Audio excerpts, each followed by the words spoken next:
As is customary on this podcast, we reveal the plans and plots of the ubiquitous them in order to quell their dastardly plans. Yes, and this week we have a doozy for you. You see, due to our exemplary research and our ability to read emails, we have the name of yet another member of the evil cartel who seek to control our, and by extension, your enjoyment of this very podcast.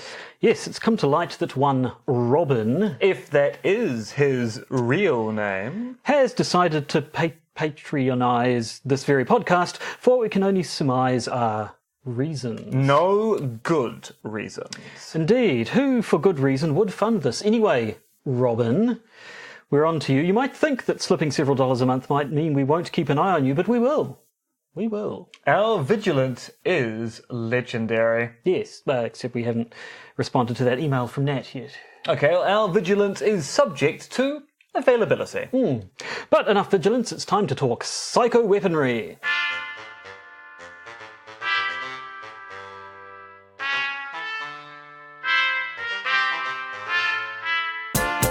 The Podcaster's Guide to the Conspiracy, brought to you today by Josh Addison and Dr. M. Dentith. Hello and welcome to the Podcaster's Guide to the Conspiracy. As usual, we have one Josh Addison, a single Dr. M. Dentith. Together, and a whole lot of whiskey. That's a better one than I was going for. Yes, so we're practically reeling this week with popularity. New patron, an email. I was thinking we can finally build the Scrooge McDuck the money pit, thing. Yeah. And then we can die by diving head first into a pile of hard metal coins. Yeah, it'll be great. There's fun and heavy tales here in Dunkirk. Don't. God, that's one of those ones. Somebody mentioned that in a tweet once 3 years ago, and it got stuck in my head for a couple of months. But anyway, it's a dark world. It works, solve a mystery or rewrite history. DuckTales. Oh yes, but interestingly, as a fan of a good mashup, it mashes up perfectly with Beyonce's "If You Like It, Then You Should Have Put a Ring on It." Yeah, it would do. It does. It's quite clever. Yes, I thought you responded to Nat's email. Did neither of us? Did you think I had? Okay. Well, we got your email, Nat. Thank you very much. And in case you haven't listened to the podcast for a while, we will respond eventually. We're going to use it as a kind of... Well, we're responding now. Yeah, and we kind of use it as part of a joke for the intro. Now, Josh, what is this podcast about for people who might be listening for the very first time or watching, which is why I'm pointing towards the camera? What's this podcast about? This podcast is about Canadians and their... No. Sorry, your wacky word linguistics just messed with my mind. It's about conspiracies. It's about conspiracy theories. It's a bit of a laugh sometimes, except for when we're talking about conspiracy theories that are horrible and depressing. The old, sort of. I think we've got a bit of the Catholic Church child molestation stuff queued up, so that's less lighthearted. That stuff. It's not really a jape when you get on to child sex abuse. But at any rate, we have a look at a different conspiracy theory or set of conspiracy theories every week. We both, I believe, buy into Dr. Dentith's approach towards... Well, I'm pretty sure you buy into your own approach. Yeah, and I do support buy into it my as well. own approach, yes. Which is that conspiracy theories should be treated like pretty much any other theory and evaluated on their methods, which isn't to say that we don't think the wacky or tinfoily hatty ones are bollocks. They pretty much generally are. And by methods, he means merits. Yes, also merits. Methods and merits, both of them. And you just completely killed my train of thought by correcting me. I did indeed. Let's readjust our train of thought by moving straight into the news. Yes. Breaking conspiracy theories in the news. Only one bit of news this week, although it is a bit of a doozy. The guilty verdict against Cardinal George Pell, the most senior Roman Catholic cleric in Australia, who has been found to have committed sexual abuse against minors back in the 1980s. Yep. Pell, who until recently was heading up the anti-corruption investigation in the Vatican, was found guilty of abusing 2 boys in a sacristy. He is appealing the conviction, but as it stands, Pell is the most senior cleric in the Catholic Church to be successfully prosecuted for sexual abuse. Given there has been a long history of the Church covering up said abuses, and Pell had been previously implicated in simply moving priests from one parish to another after complaints, rather than dealing with the actual problem, Pell in this case appears to be both conspirator and perpetrator. So a bit of a shocking story, actually. It is, yes, a slightly more depressing way to start off the episode. But Now, when did you hear about Cardinal Pell's conviction? his conviction, I don't know, when did it happen? The other day? No, it was announced the other day. The trial against Pell actually came to an end in December of last year, and of course was the subject of an injunction to stop his name from being released, in part because there was thought that he was going to be prosecuted for sexual abuses also in the 1970s, so they didn't want to potentially impair a jury by having a guilty conviction announced at the time if they were about to start a new trial. And this, of course, led to a situation where people in Australia officially didn't know about what happened to Pell, and some of us overseas kind of did. Which is kind of the reverse of other situations we've had, hasn't we? There was a case here in New Zealand a little while ago, the murdered backpacker woman, whatever she was, and the identity of her murderer was stifled here in New Zealand, but was being... Yes, that's right. His name was printed in the press in the UK. I actually think he might still be under an injunction now. Yeah. Yes, funny how law works sometimes, but there you go. Now, of course, some people will claim, oh, this is part of the cover-up to make sure that people don't find out about what's going on with the Catholic Church. But as people in the media and also in the judiciary in Australia pointed out, no, it was about protecting a possible trial into the same kind of thing from a different time period. So it wasn't covering anything up, it was trying to make sure that they could get a pool of jurors if the second trial actually went ahead. And indeed, in the case here, when people started sort of naming the guy on social media and stuff, the police were like, for God's sake, stop doing that, because you could end up prejudicing the trial and he could end up getting away with it. And because indeed, you're being a vigilante dickhead. There are people talking in Australia that the fact that the news did get out might be used by Pell's defence lawyers to say you have to throw out this conviction and start the trial again. But enough horrible child abuse cases. Have you seen the Michael Jackson business? No, Let's not even go into that. I thought we might talk about that in the bonus stuff, actually, because I want to know your opinion on removing Michael Jackson from our airwaves. But we'll save that. Yes. We will. Bonus episode. No, so we said that was all the news we have this week, but that doesn't mean we don't have a bunch of updates to previous news stories, so maybe we better pile into them straight away. Indeed. Updates and retractions. So, last year we talked about Surefire Intelligence, the group headed by a photograph of Academy BAFTA and Golden Globe Award-winning actor Christoph Waltz. As we uncovered at the time, said photo was actually just a mask for the real mastermind, and we use that term loosely, one Jacob Wohl, who was also one of the people behind the attempted smear on Special Counsel Robert Mueller. Well, in what can only be a set of coincidences, Wohl told USA Today that he intended to use fake Twitter accounts to help Trump win the 2020 election, only to find that he's been permanently banned by Twitter for, using fake accounts. It's almost like if you're conspiring to help bring about the desired end, you shouldn't alert the press to what you're doing. Did seem remarkably stupid. Yes, well, that seems to be his modus operandi, really. Yes, as I say, the Christopher Waltz stuff really kind of speaks to can't actually organise a conspiracy inside of a conspiracy. Yes, so Schadenfreude ahoy, quite frankly. Indeed. Couldn't have happened to a nicer guy.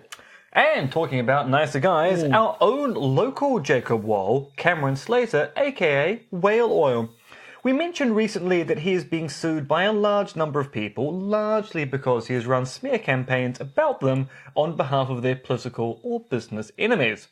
News came out earlier this year that he has suffered several strokes. Now he's also declared himself bankrupt. The conspiracy angle here is twofold. The first is that it's very convenient for Slater to be bankrupt now when there are still 2 defamation hearings to go on his legal docket. If he's bankrupt, he can't pay out should he be found guilty. The second is that people are beginning to doubt he's really ill at all, or at least he's not as ill as he claims to be post the strokes. According to a post on his own website, he's barely functional for a mere 15 minutes a day.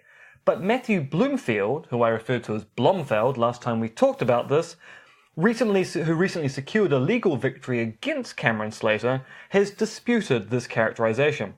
Plus, Slater recently reorganized his various companies and shell companies, including his online meat business, in order to move his wealth and assets into the custody of others. Something he did after declaring himself too ill to function. Not that this is likely to escape the court's attention. They can always reverse any such changes if they look as if they were designed to avoid paying out to his creditors. Yes. I'm a little bit uneasy with some of these conspiracy theories because they seem to be a little bit... Sort of people seem to be eager to believe them simply because whale oil's a horrible human being, which he definitely is. Is there, evidence either way, or is it just simply people are saying it's quite convenient that he happens to be declaring bankruptcy just when he might be liable for a whole bunch of...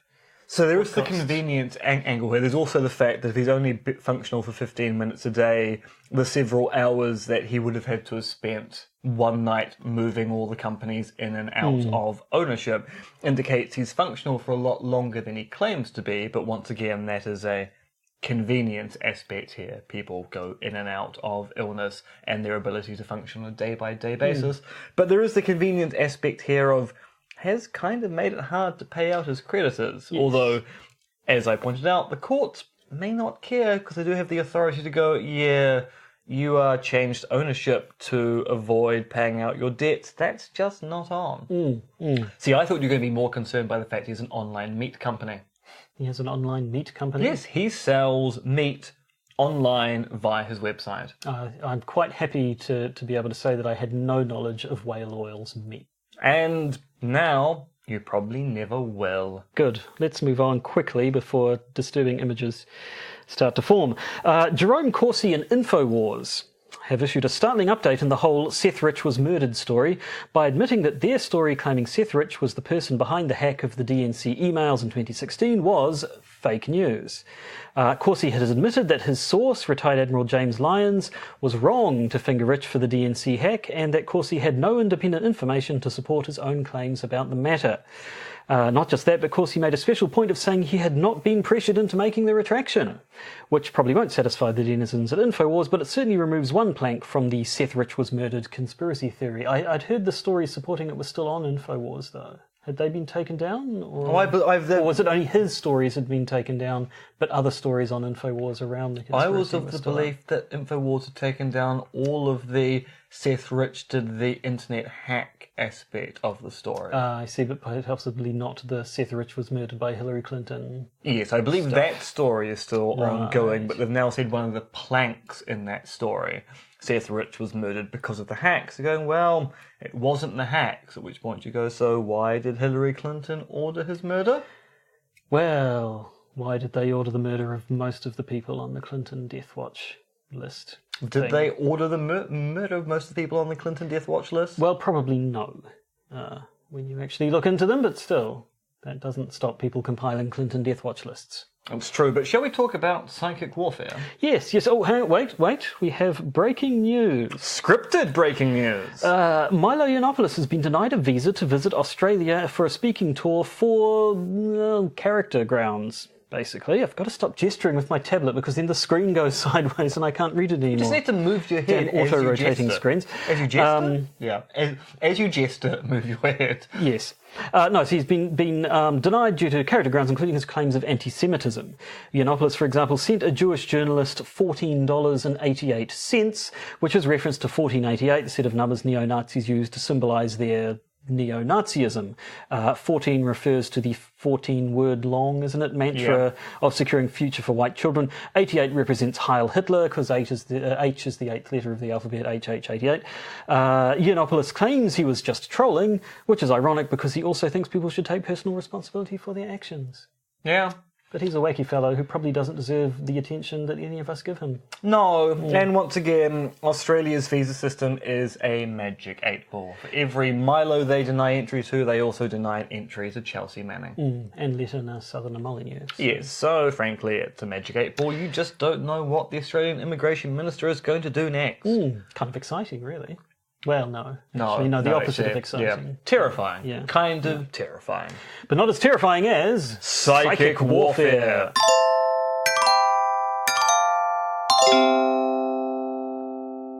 Now, Josh, I'm thinking of something, and I'm going to try to broadcast it to your brain. Righto.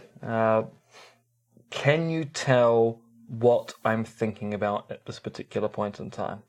Don't know. All I've got at the moment in my mind is very specific pornographic images. So yes, I guess. Can you describe who they're of? Not without breaking several injunctions. Actually, that's true. We should stop this now. Psychic warfare. Psychic warfare. Tell me about psychic warfare. Okay, well, this... Now, actually, you tell me, where did we get this article from? Was it one submitted to us by a keen listener, or was it one you came across in your... I have a feeling it was one of the things I came across in the being emailed once a week by that conspiracy theory website in Aotearoa, New Zealand, which once a week seems to a digest of stuff they've talked about.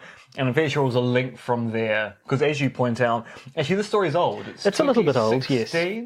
So basically our attention was drawn to an article from 2017 about an NSA memo from 1977, which was declassified and released in 2016. Getting the dates there, but we're going to talk about it now because why not? Indeed. The original thing was 1977, so we can't be accused of being any more out of date. So this memo is titled "Parapsychological Weapon." It's from the Stargate section of declassified documents. Now, Stargate, among other things, was one of the code words for the US military's remote viewing program. Indeed, and also a latter-day reference to a TV show, Stargate SG-1, based upon the film Stargate, which of course took its name from precisely this kind of thing. Oh, that I did not know. Yeah. Well, there you go. So, I mean, remote viewing being the people trying to psychically see stuff, you know, the classic experiments like Bill Murray in Ghostbusters, where a person's holding up a card and you're trying to read what's on it without being able to see it. Although what the US military was interested in was getting maps and locations for Soviet missile installations. Yes. But curiously enough, nothing really seemed to come of that, I think. But we're talking about the 70s, back when governments were kind of taking this stuff seriously, if only because other governments were taking this stuff seriously and nobody wanted to risk getting left behind in some sort of parapsychological arms race. So in that context, this memo was released by the NSA, which basically it's just a sort of a rundown of 3 specific events in the field of parapsychological research, followed by a bit of speculation on how one might weaponize this parapsychological research to further the field of psychic warfare. Now, for people who don't know what parapsychology is, Joshua, what is parapsychology? Well... And don't just say a bunch of quackery. It is that, but it's sort of the scientific attempt to scientifically study psychic phenomena. So your remote viewings and your telepathy and telekinesis and mind control. Bit of your Manchurian Candidate stuff in there, perhaps, but just generally sort of mental powers. Uri Geller features in there from time to time, although he's been quite comprehensively shown to be a fraud, hasn't he? Although he still has TV appearances and makes large amounts of money, so you can be shown to be a fraud and also be very, very successful. Yes, but so I guess let's just go through it in order. It talks about 3 particular events which happened sometime in the 70s in the field of parapsychology. The first one was a report from the CIA on the KGB's parapsychological research. And if nothing else, I mean, while the parapsychology stuff might be bunk, it does give an interesting insight into the whole sort of information, disinformation, sort of mind games type stuff that was going on in the Cold War and probably really still going on now, isn't it? And actually, it's probably useful to talk here about whether the Russians or the Americans believed in the research they were doing. Because there are kind of 2 hypotheses here. One is that it might work, at which point, if you know the other side is doing it, so if you're an American, you're worried about the Russians. If you're a Russian, you're worried about the Americans. You're both going, well, there's a thing called parapsychology, and we're not convinced it'll have any weight. But if it turns out to be true, we need to have the upper hand. So you do research into it anyway despite the fact you think there are going to be no results, because if it turns out it does have results, better you have the ability than the other side. The other way people look at it is it's a really good way to get the other side to waste large chunks of money. So if the Americans look like they're taking parapsychology seriously, the Russians will take parapsychology seriously. They will then waste a large chunk of their operational budget researching something that the other side thinks is wacky and woo, and because of that, the other side isn't investing in, say, cruise missiles or satellite launches. And there's some evidence that maybe this was the American perspective, because when you look at the allocated budgets for these programs in the US military, they really were only spending a very, very tiny amount of money, but they were engaging a lot of PR about the research. Almost if they were going, we're not going to spend much, but we're going to make a big noise about it. Yes. And are there similar details known about the Russian research? Do we know if they were spending a lot of money, or could it be possible that it was just sort of a bluff, double bluff, triple bluff sort of thing going on, where they were both trying to trick the other into spending large amounts of money, while in fact neither of them really were? The problem with the Russian side of the story is a lot of the documentation is still under wraps, so we don't really know. But there's a lot of that, the sort of 10-dimensional chess that people tend to roll their eyes at a little bit. But I mean, some of that does go on sometimes, doesn't it? It does, yeah. Yeah. Anyway, so as to the specific report, apparently it was a report into the fact that the KGB was researching parapsychology and doing so by using, rather than using sort of government scientists, by using like hobbyist scientists and non-governmental researchers who would find it a lot easier to talk to Western, possibly scientists, parapsychological researchers, without raising attention. And so it was supposedly this plan where they could the KGB or the Russian government wasn't necessarily in danger of sort of revealing stuff, because these scientists weren't privy to whatever classified information they may be, but they might be talking to Western scientists who could deliberately or inadvertently leak details, which would then be fed back to the Russian government. So supposedly, according to the CIA, according to the NSA, the other way around, this tactic yielded, quote, high-grade Western scientific data. So they claimed about parapsychology. Yeah. So high grade here is a intelligence term as opposed to an academic term. Yes. As you can tell, we're really keen on parapsychology. Indeed. So the next thing in this declassified memo is the case of the arrested journalist. Supposedly, sometime in the 70s, an American journalist was arrested in Moscow on charges of receiving a Soviet paper on parapsychology. So supposedly this paper had been leaked to the journalist, but then the journalist was picked up when he took receipt of it. And in this case, even at the time, there's a lot of sort of conspiracy theory, counter-conspiracy theory stuff going along, as people are thinking, is this legit? Is it disinformation? What mind games might the Russians be trying to pull here? It all gets quite twisted. Well, yes, especially since we're in the midst of a Cold War at this particular point in time. So each side is trying to make the story fit their own particular agenda. So even if it turns out it was, say, a threat by the Russians, the Americans could turn around and re-describe the same events to their own populace. They go, oh no, this was a clever double bluff on our part. And it's quite hard to tell, even in the situation where you've got these official reports, because in some cases people write official reports to fit particular narratives.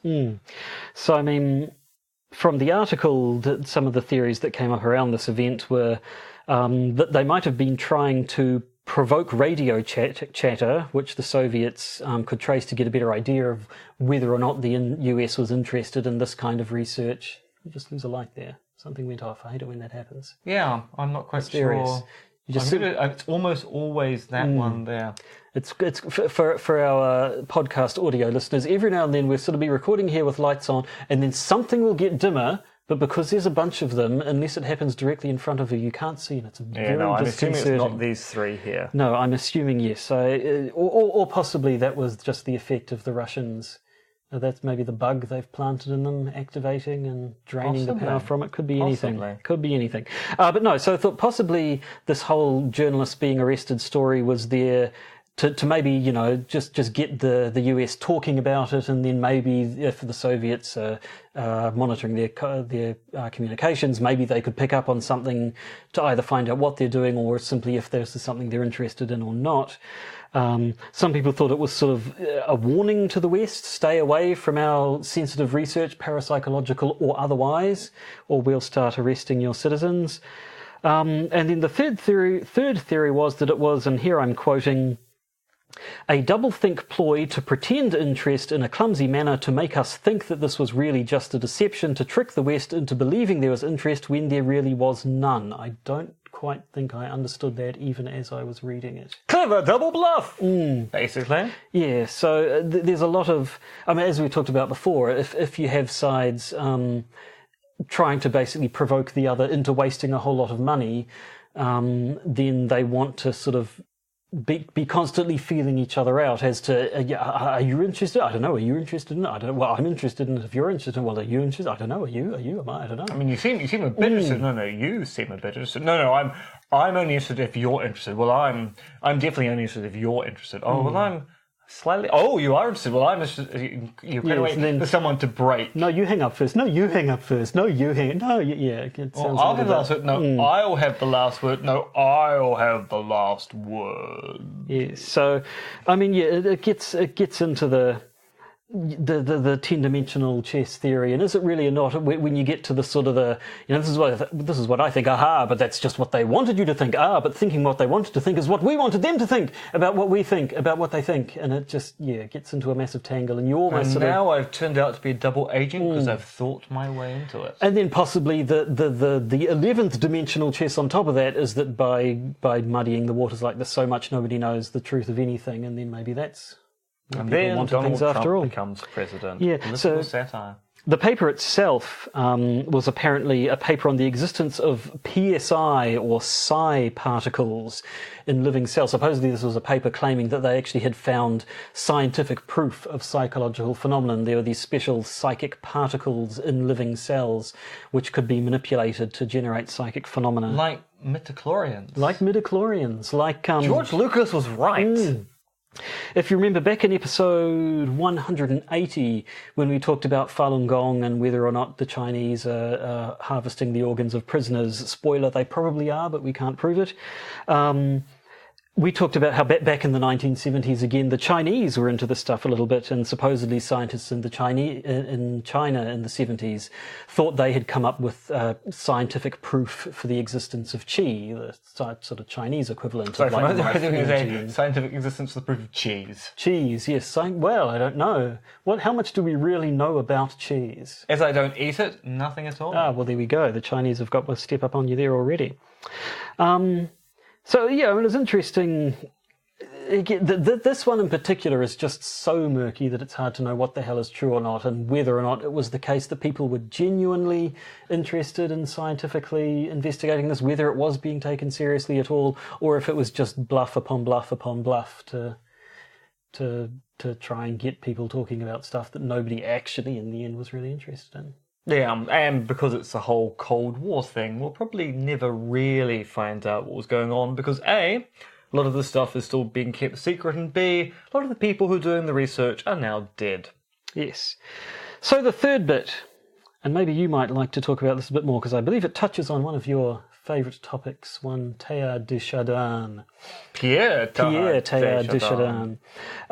So yes, apparently this is the third point is that some physicists, in quote marks there, they don't really go into any more detail than that, Oh, actually, no, sorry, that's not true. They will in a moment. I retract that. Some physicists, along with the famous evolutionist Teilhard de Chardin, see the universe in terms of a great thought rather than a great machine.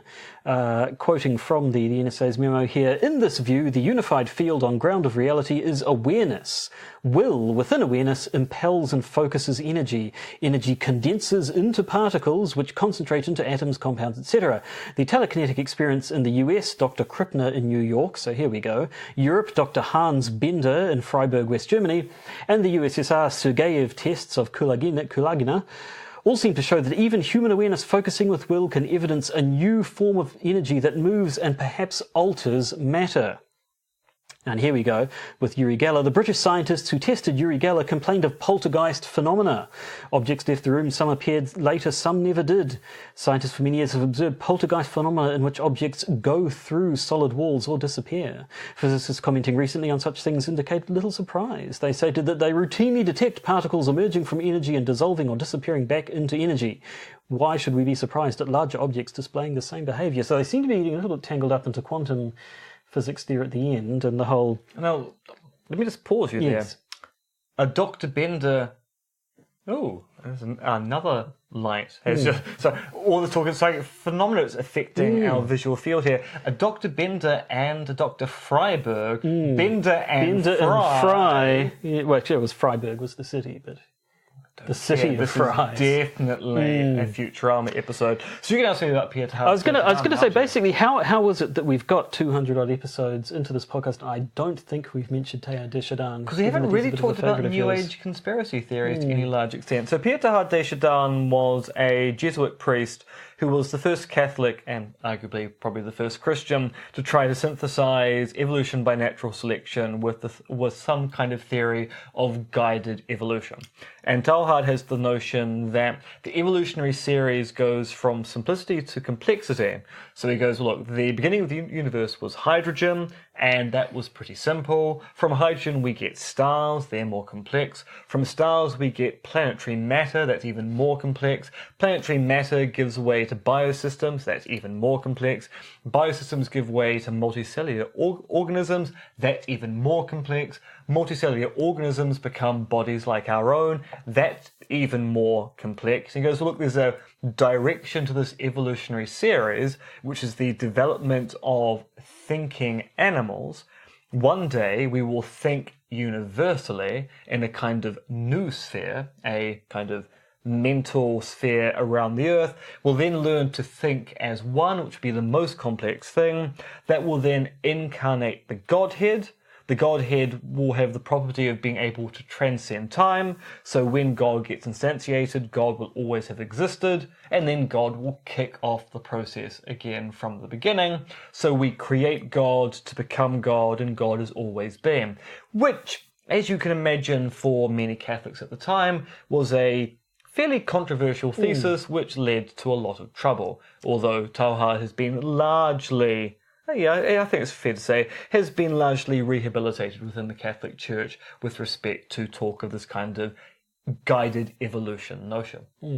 But in the 1970s, talk of the idea of a shared mental field that we could all access certainly would have been grist for the mill of psychic phenomena.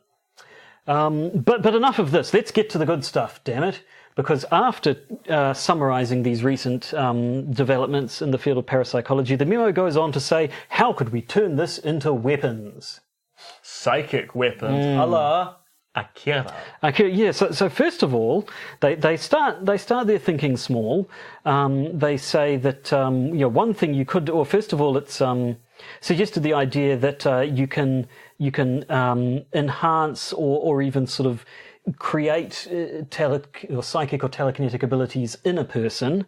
So one idea they have is of abducting key members of the opposing government and then using these techniques upon them to give them psychic abilities of some kind, telekinetic abilities or what have you, which they wouldn't know they have, but which had been programmed with some sort of, to come out in stressful situations, the idea being that you then plonk them back in their natural habitat, as it were, and then should everything go pear-shaped and they find themselves in this weird stressful situation, their telekinetic abilities will suddenly manifest, causing all sorts of chaos in whichever command center they happen to be in, and disrupting communication and what have you. In a so time it's of not emergency. Akira, it's scanners. Oh, it's not Akira yet, but yes. So we start with a bit of scanners.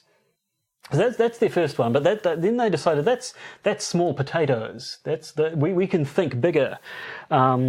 So even referring back to de Chardin and how he predicts a major change of consciousness, gets the idea that that these changes that he foresees will, quote here, alter the direction, time, space, and energy matter relationship of our world.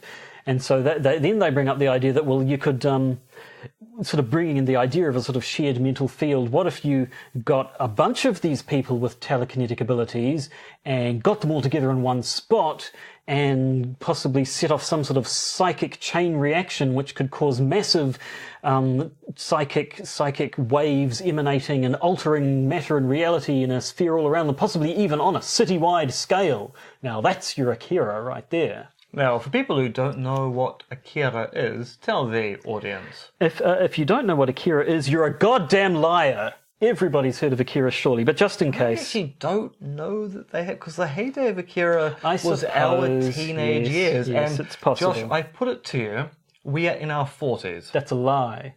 Why would you say such a lie? Because I cut your leg open before the podcast started and counted the rings. Well, you've got me there. Okay, so on the off chance that you haven't heard Akira, Akira started life, it's a Japanese manga, it's a Japanese comic book, which was first published in 1982, so it's after a lot of this talk was going on. And some of us were only 5 at the time it was published. Well, indeed, yes. Which is my emphasis, it's really, really old. And then in the late 80s, early 90s... it must have been early 90s.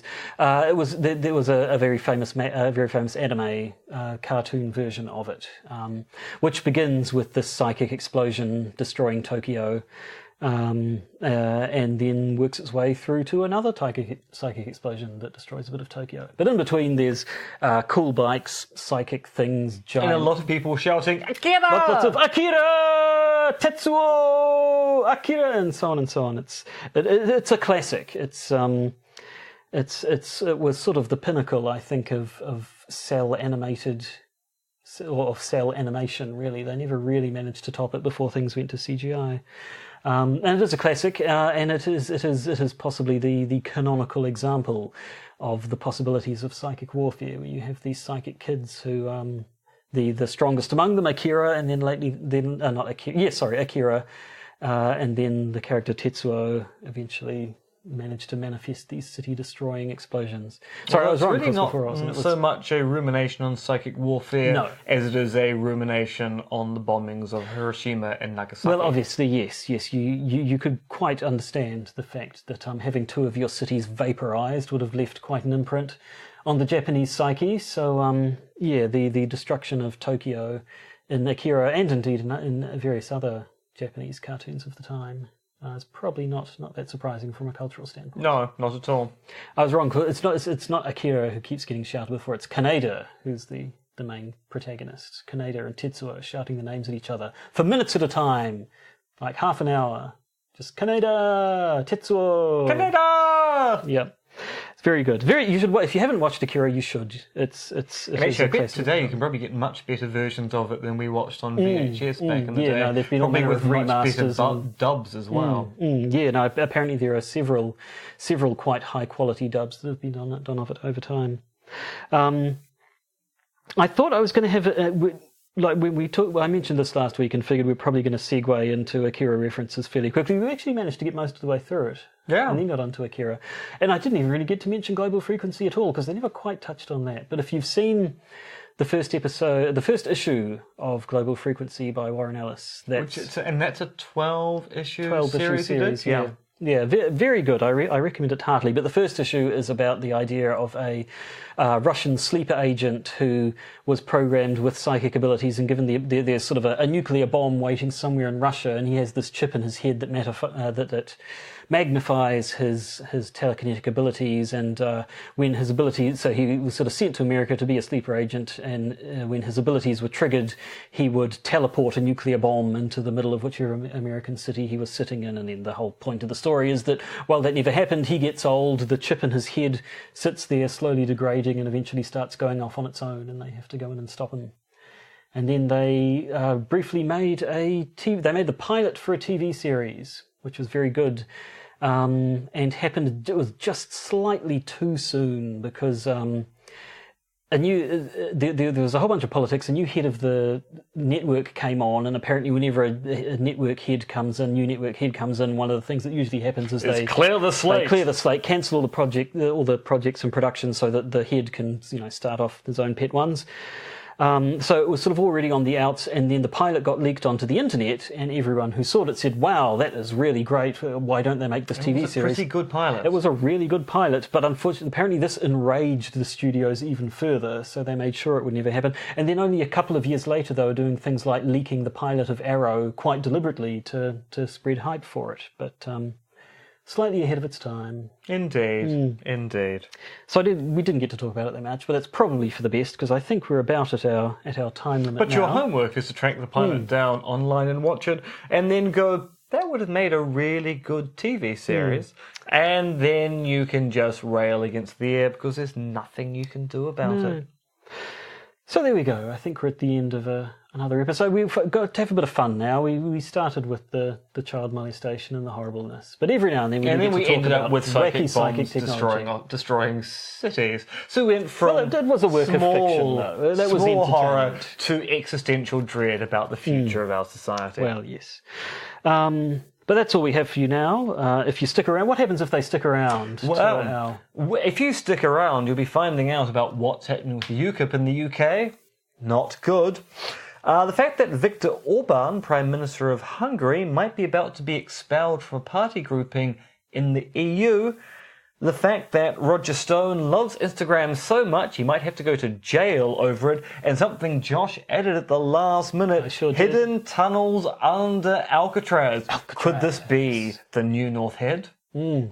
So, but in order to hear that, you have to be one of our special super patrons, much like new patron Robin. If that's your real name. Is your real name. And I happen to know it is your real name because we follow each other on Twitter, but for the sake of the joke, is it your real name? Is it? Real name or not, you're one of our favourite people, and as such get to access the bonus content.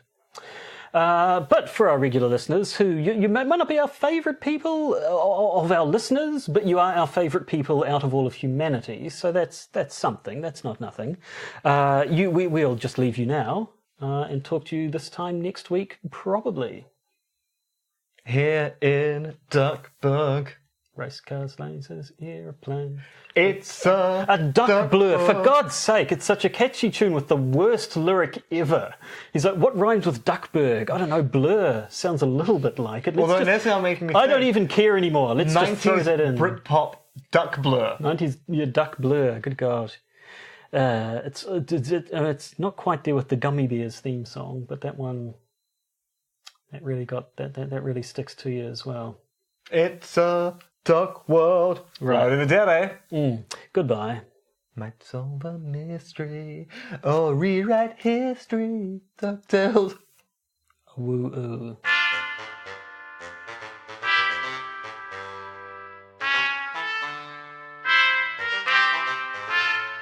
You've been listening to the Podcaster's Guide to the Conspiracy, starring Josh Addison and Dr. MRX Denton, which is written, researched, recorded, and produced by Josh and M. You can support the podcast by becoming a patron via its Podbean or Patreon campaigns. And if you need to get in contact with either Josh or M, you can email them at podcastconspiracy@gmail.com or check their Twitter accounts, Monkey Fluids and Conspiracism.